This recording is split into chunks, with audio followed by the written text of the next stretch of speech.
Baik. Assalamualaikum warahmatullahi wabarakatuh. Bertemu lagi bersama saya Muhammad Iskandar Zulkarnain.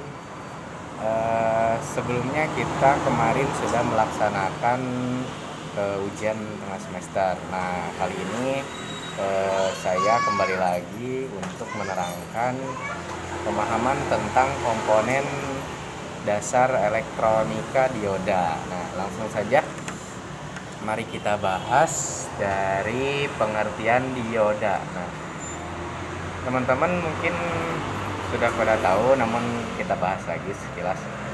Ya, pengertian dioda merupakan komponen semikonduktor yang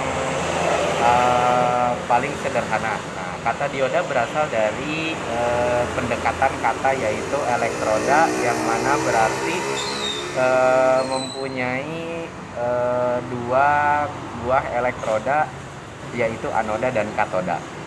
Nah, dioda adalah komponen aktif dua kutub yang ada pada umumnya bersifat semikonduktor.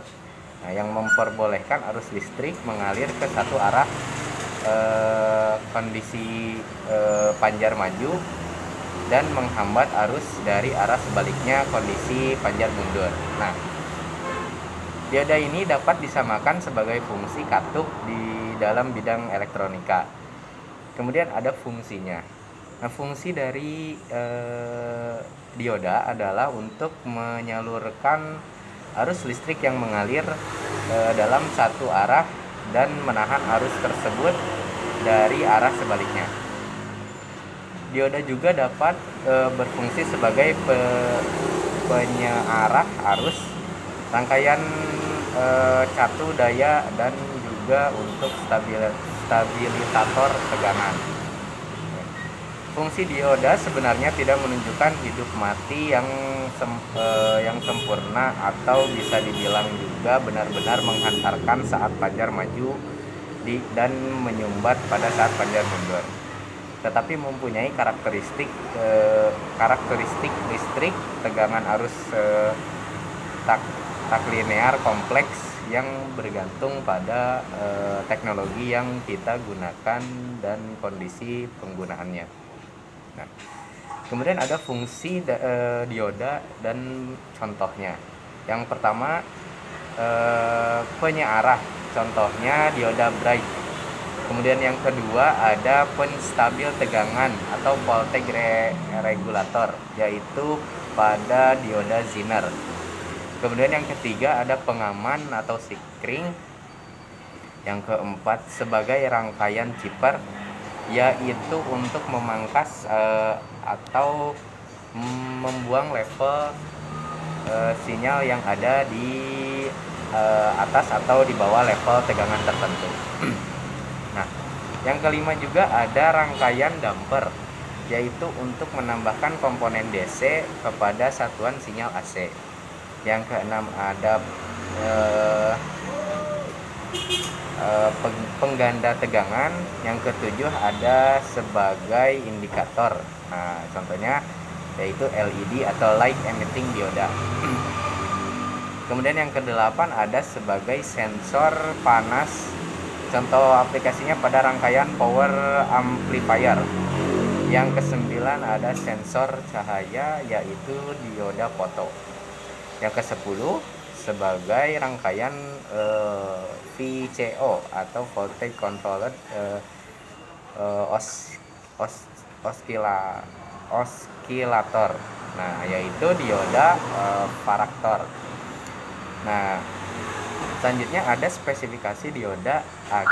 Nah, spesifikasi dioda ini agar dapat memilih dioda sesuai dengan keperluan. Nah, orang atau kita harus tahu spesifikasi yang diberikan oleh pabrik dalam lembar data. Beberapa spesifikasi yang penting antara lainnya ada tegangan puncak, arus maju rata-rata, kemudian arus serentak maju, kemudian tegangan maju maksimum, kemudian tegangan maju arus balik, disipasi daya, dan waktu pulih balik. Di samping itu, dioda harus dicek apakah rusak atau tidak. Nah, cara pengecekannya dapat kita lakukan dengan menggunakan key tester yang selektornya diletakkan pada posisi uh, o, pada posisi OHM meter. Maka pada arah maju, prasikap maju, tahanannya lebih kecil dari 5000 ohm. Perlu diingat bahwa colok dan pada multitester justru terhubung dengan kutub baterai, sedangkan colok minus pada multitester justru terhubung dengan kutub plus baterai. Jika hasil pengukuran menunjukkan misalnya yang pertama kedua tahanan atau tahanan maju dan balik sangat besar, maka dioda telah putus. Kemudian yang kedua tahanannya sangat kecil, maka dioda tersebut terhubung singkat. Yang ketiga, pada satu arah forward bias tahanannya kecil dan yang lain atau receiver based-nya tahanannya besar, maka dioda itu dinyatakan baik. Nah, ada struktur dan simbol dioda. Biasanya dari sebelah kiri itu berbentuk seperti arah panah ke kanan segitiga. Kemudian dari kanan seperti ada huruf T yang ditidurkan ke sebelah kiri. Nah, tentunya ada sebelah kiri anoda dan sebelah kanan katoda. Kita ilustrasikan sedikit. Porsi kecil yang disebut lapisan deplesi atau deflate layer, di mana terdapat keseimbangan hole dan elektron.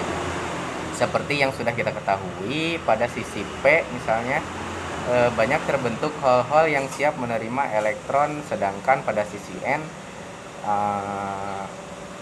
banyak terdapat elektron-elektron yang siap untuk bebas merdeka. Lalu jika diberi bias positif dengan arti kata memberi tegangan potensial sisi P lebih besar dari sisi N, maka elektron dari sisi N dengan serta-merta akan tergerak untuk mengisi hole di sisi P tersebut. Tentunya kalau elektro mengisi hole di sisi P, maka akan terbentuk hole pada sisi N karena ditinggal elektron. Nah, ini disebut aliran hole dari P menuju N. Menggunakan terminologi arus listrik, maka dikatakan terjadi aliran listrik dari sisi P ke arah sisi N. Ke arah sisi N. Nah, mungkin cukup sekian dari pembahasan komponen dasar elektronika dioda. Oke, selebihnya saya mohon maaf bila ada kekurangan. Saya pamit undur diri. Wassalamualaikum warahmatullahi wabarakatuh. Oh iya, mohon maaf saya menggunakan masker karena saya sedang berada di luar ruangan. Saya mohon pamit undur diri.